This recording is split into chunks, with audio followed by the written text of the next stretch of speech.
Buonasera a tutti. Come vi è stato già anticipato, ho rimesso il mandato che mi era stato conferito dal Presidente della Repubblica Mattarella di formare il governo del cambiamento.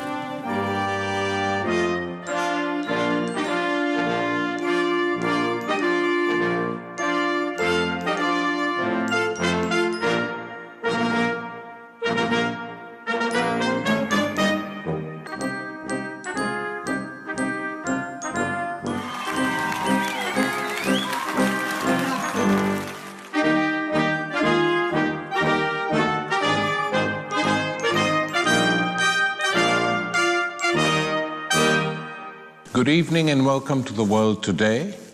There have been dramatic developments in Italy where a huge electoral revolt against the Italian extreme center, that is the center-left and so-called center-right parties, who have run the country for a long, long time, were defeated.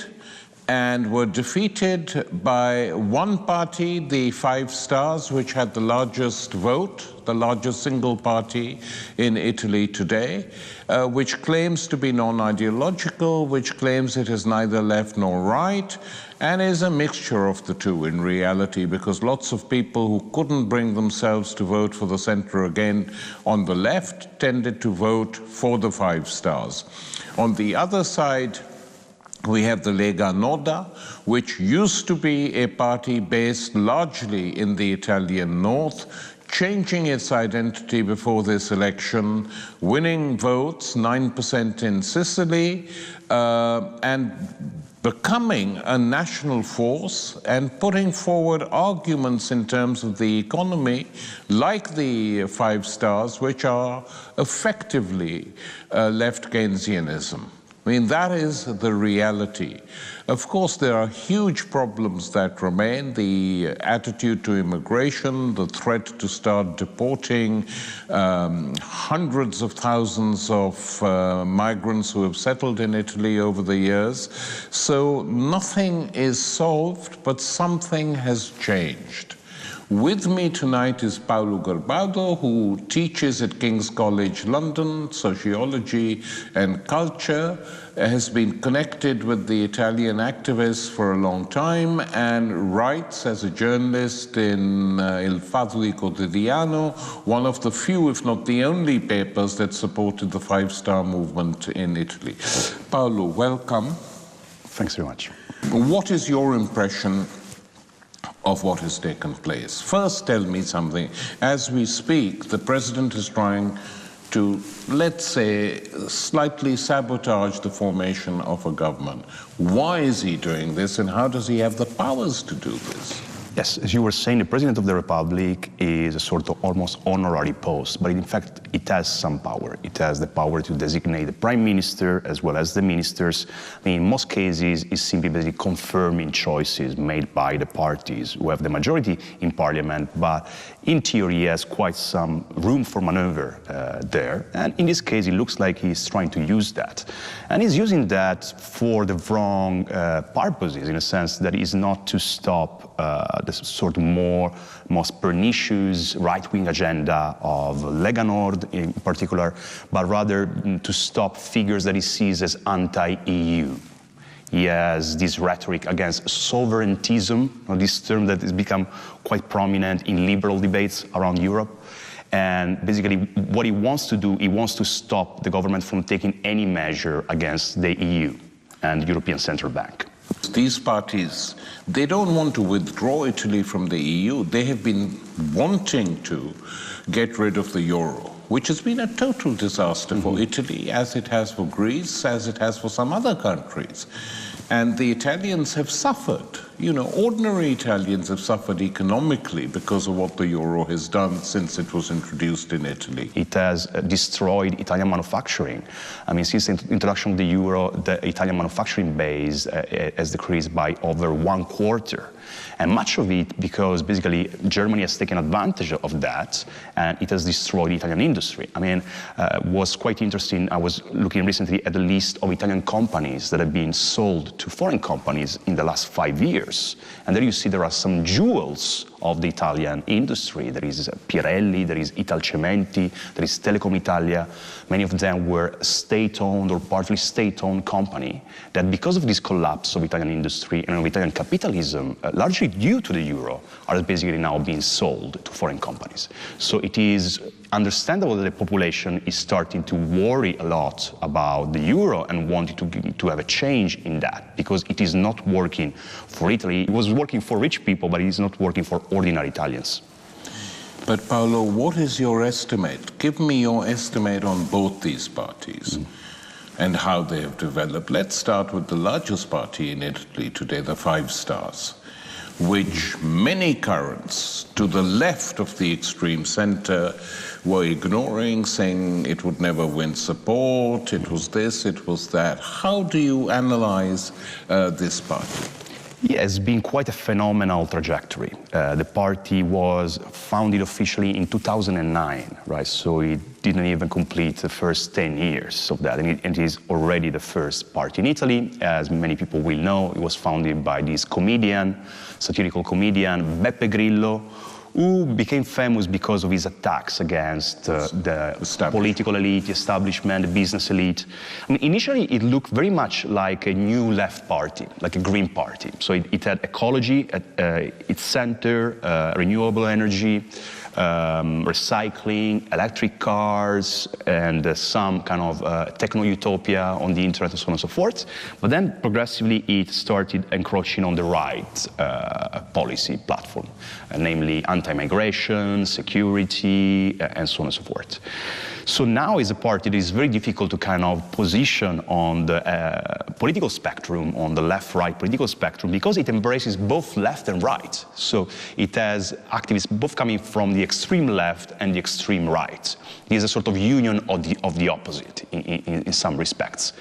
In other respects, it is in fact quite a traditional centrist party. They wanted to join the Liberal Democrats group in the European Parliament. Eventually they couldn't do it because the Liberal Democrats didn't want them to join. But that tells you something, right? That ultimately their agenda is sort of quite neoliberal and liberal in many respects. They are suspicious of the state. Yes, they want to get back some state control, but just in a way to recreate an efficient market situation. They attack corruption, and as we know from many geographic contexts, the rhetoric, anti-corruption rhetoric, is often a phantom anti-state rhetoric, a suspicion of the state being inherently corrupt, as if capitalism was not corrupt, right? And in these turbulent times, somehow, this catch-all nature has worked very well for them. What accounts for their popularity? Just a desire, basically, to get rid of the old establishment? Or more than that? I think it's more than that, in a sense that they have a promise of a new politics, which in certain respects may overlap with the rhetoric of new left figures, post-crash left figures, as Corbyn, Sanders, and others, because they promise basically to change the process. And they have this direct democracy rhetoric using digital platforms with consultations, referenda. Now, many left intellectuals just write these off as stupid and fake. But I think there's some interesting elements there, in that there is a new desire for participation. After the long wave of apathy of the neoliberal era, people want to go back to politics because they realize they need it, right? And the Five Star has been offering them an efficient way, a new way of going about it. To participate, which is often very superficial, right? I mean, clicking and deciding, voting. for example, the electoral pact, the so-called government, not the electoral pact, the government pact, so-called government contract, as they named it, was sent to a vote. And 90% voted for. And 95% of the membership voted for. Yeah. It's still quite a small number of people. It is 40,000 members out of 150,000 people who participate. Right? Oh. They are managing to capture a new desire for participation in ways that are questionable. But then they are also managing to buy into this new rhetoric of transparency, of honesty, which again, they are not things that can be discounted so easily. Because we come from an era in which Italian politics has been very corrupt, has been very opaque, in which we had non-elected government. I mean, though we have a parliamentary system, they were illegitimate governments in a sense that they were not the governments and the programs. And Renzi was never elected. Exactly. As well, Monti, Renzi. Therefore, it is obvious the citizens are looking for a different politics. They're looking for a different way to participate. They want to know what is going on. And again, the interesting part of 5 Star, that I think is something also the left needs to learn from, instead of just basically laughing it out, is this attempt to reconstruct the political party. They don't call themselves a political party because they consider parties inherently corrupt. They call themselves a movement, but actually that's what they've been doing. They've been trying to create a new organizational structure that allows people to participate without going to the typical Wednesday night meeting. Yeah? Though they also have assemblies, right? I mean, it's not that they just have online participation. They have huge assemblies in many different cities, and that is what has allowed them to construct a territorial rootedness which few other parties have.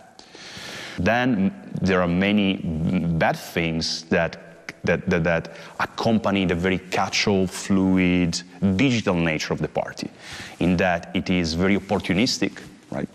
Ultimately, they are often prey to people who approach them and show them some slides, right? This is how you could go about whatever, fiscal policy, or this is how you could go about foreign policy.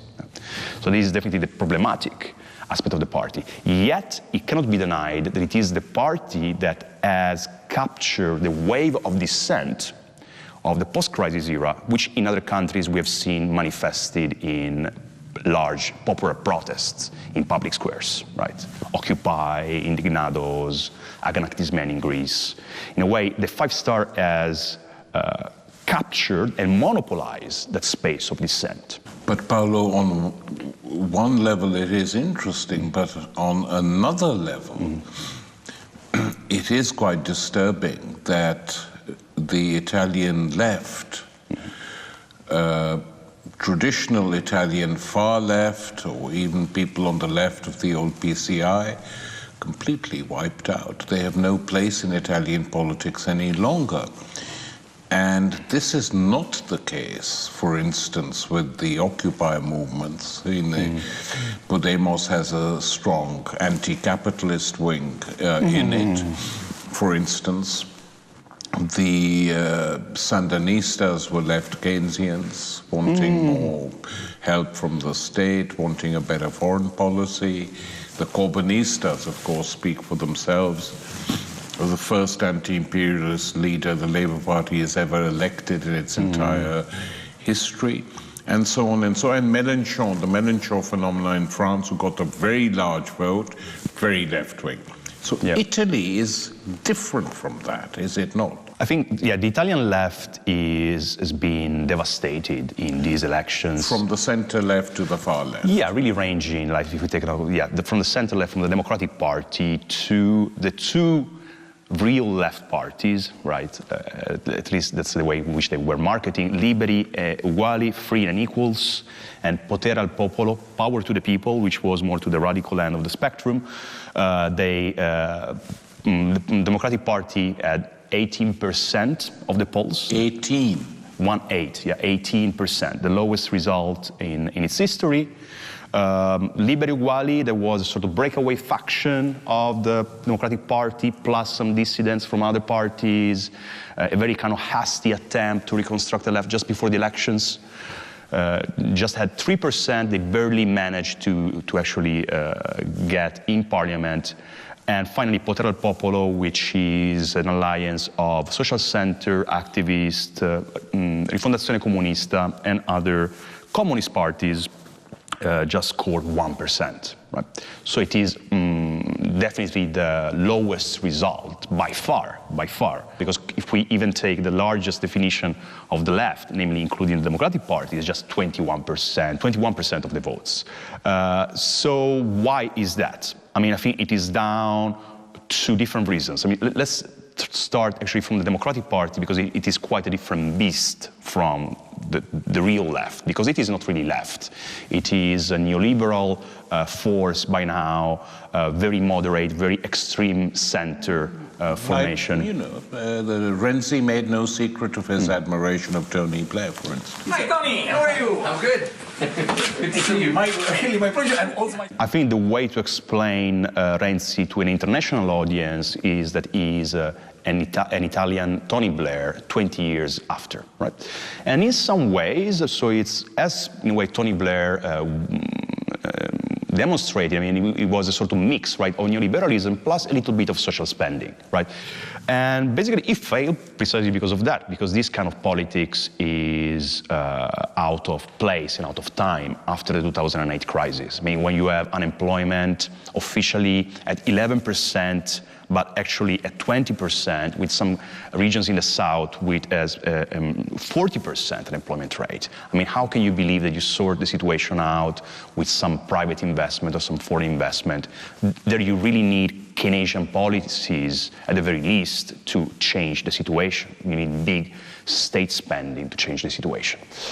And he failed utterly because many of his policies were very unpopular, starting from the Jobs Act, which was a labor casualization law, named in English, demonstrating a kind of provincialism of Italian politics. They name unpopular policies in English to make them look better. To many cuts to social spending and many other policies that were ultimately neoliberal and were not what the Italian population wanted ultimately. That is why it failed.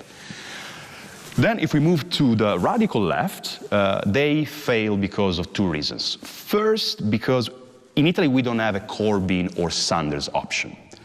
Because there's nobody from the sort of previous generation of politics that has remained spotless, without seeing, right? The entire left was involved at some point in coalition governments with the center left.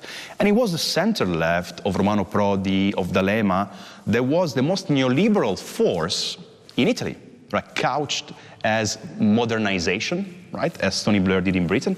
They were the people who privatized most public industries. They were the people who introduced labor casualization laws, the Pacchetto Treo in 1997.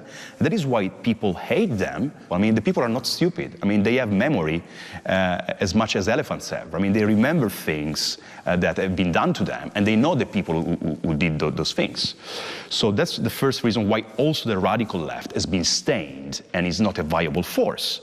The other reason is that left politics in Italy, as in many other countries, has turned into an identitarian and nostalgic business, right? Where people think that it is enough to fly the red flag and the hammer and sickle, that is sufficient to win votes and win working class consensus, which is not the case. Let's move now to the Lega.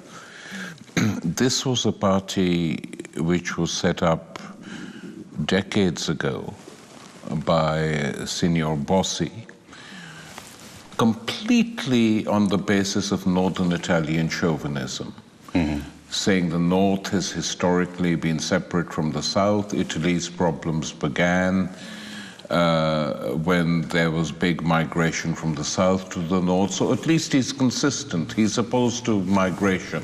Yeah.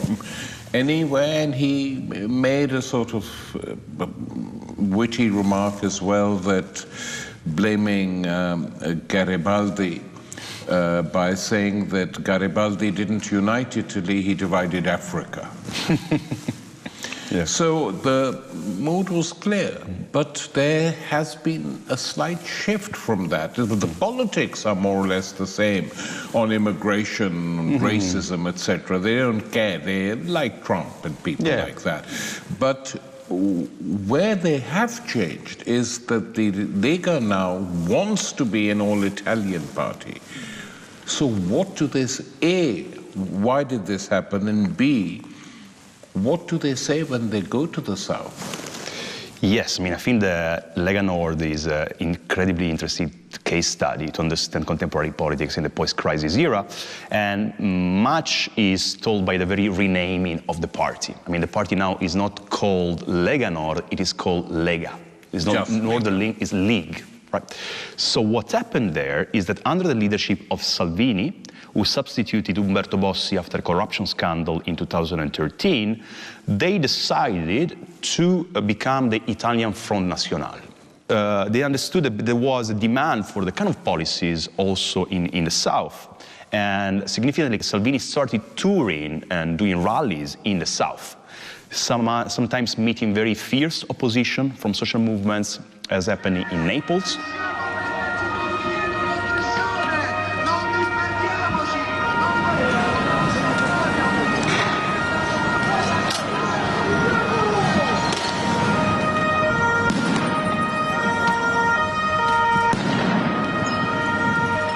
It's just a miracle that despite that anti-South, I mean, really racist rhetoric that was used back in the days, he just managed to put it on the side and to capture consensus in the South. The party's policies are similar to Bossi's time in many respects when it comes to anti-migration, when it comes to a very kind of populist rhetoric. They also had already a kind of anti-elite, anti-caste kind of rhetoric back then, but then it is increasingly encroaching on a typical left terrain, appealing to workers, hardworking people, and managing to build a lot of consensus in its criticism of the euro and the European Union, a criticism that the left has completely abandoned. And therefore, in that regard, it has left free space to the right to occupy that terrain. And how would you describe, what is Salvini's, of the two leaders at the moment in Italy, I don't like to say this, but Salvini appears to be the one who is a better politician with his own politics, capable of addressing mass crowds, mass meetings, much, much better than the Five Star. Yes, I mean, first and foremost, he is more experienced. Luigi Di Maio, the leader of Five Star, is 31-year-old. He doesn't have as much experience as Salvini, who is 45 and who began his political career when he was 18-year-old. His trajectory is very interesting because he started off as basically a leftist activist within the Lega Nord, which back in the days wanted to create a separatist parliament in Mantua, and therefore it ran separatist elections for the north of Italy. Salvini, in that occasion, was the leader of the Communist of Padania fraction of the Lega Nord. I mean, the Communists of Padania within the Lega? Yeah, within the Lega Nord. He considered himself a leftist, though he was a militant in the Lega Nord. He was hanging in typical leftist places, such as Leoncavallo Social Center in Milan. He was in favor of the liberalization of weed, which he evidently enjoyed himself personally. So I think that left aspect in his biography. So he's socially left liberal. Yes, a sort of social conservative, or is a social populist, in that he's able to speak to workers. Is able to relate with workers' problems. He has a sort of social angle, right? Which he combines with a very poisonous racist rhetoric. I mean, I would go as far as saying that probably Lega Nord is the most racist party in Europe, perhaps alongside Jobbik. And also, I mean, their anti-migration discourse has been very, very vicious, saying that migrants carry malaria, to Italian coasts, saying that it is easier to get rid of rats than of gypsies and black people. This is all true, and of course very disturbing.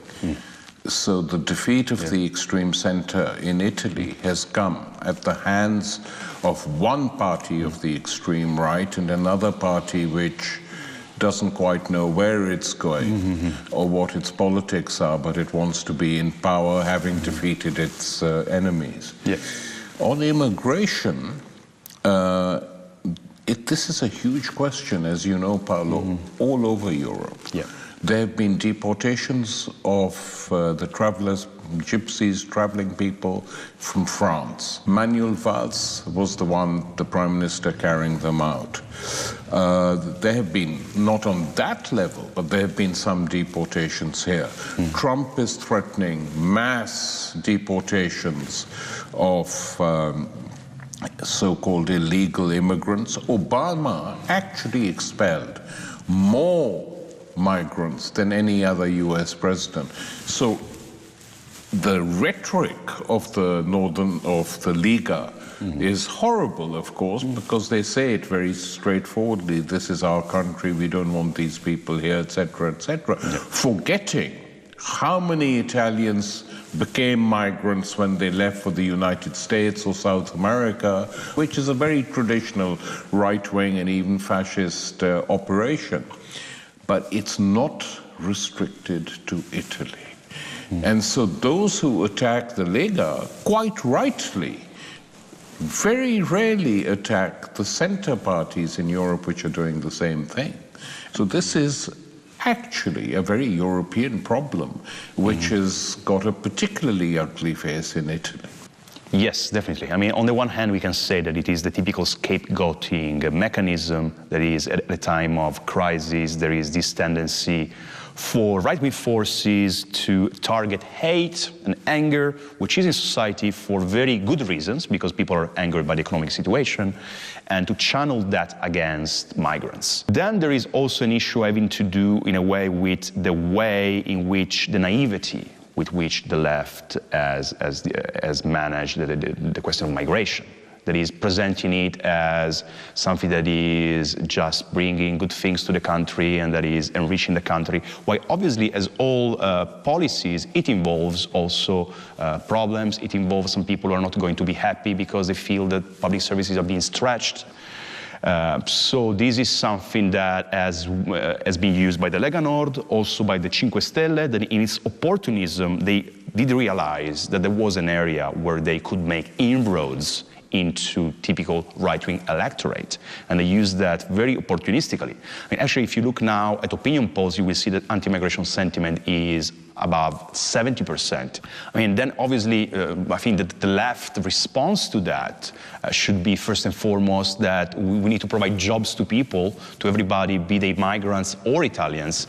Otherwise, it's obvious that the social emergency that is brewing in the country at some point will find some fake targets to unleash itself on. And foreign policy? In terms of foreign policy, that is quite curious. Again, the ideological landscape is quite curious there because Salvini has a sympathy for Russia and for Putin, right? So he's in a way willing to break from the sort of Atlantic, not from NATO in the short term, right? They are not as, but say to be more open towards Russia, also because Italy has historically a very strong trading relation with Russia and has suffered because of sanctions. And, so they're opposed to sanctions? Yeah, they're opposed to sanctions. And similarly, the Five Star has also increasingly shifted from being sort of anti-Putin to being more friendly towards Putin. So also from a foreign policy perspective, it's quite interesting the sort of realignment that is happening there. You have Salvini, who is, is making overtures to Russia, also paradoxically to North Korea in certain respects. So that is quite an unfamiliar situation, right, where some typical assumptions about what is left, what is right, what would a left formation do, and what would a right formation do, they are not there anymore. I mean, in a way, there's been a reversal right? Where the right, starting from Salvini, is appealing to workers, promising jobs, promising economic expansion, promising Keynesian measures, deficit spending, while the center left is promising a typical right platform, is promising financial stability, financial consolidation, is saying that we cannot afford to have so much debt and so much deficit. That is really astonishing. I mean, there's something wrong that has happened there. Italy, if we want to kind of put it in a kind of slogan form, is what happens to the left when the left betrays the people. Okay, Paolo, thank you very much.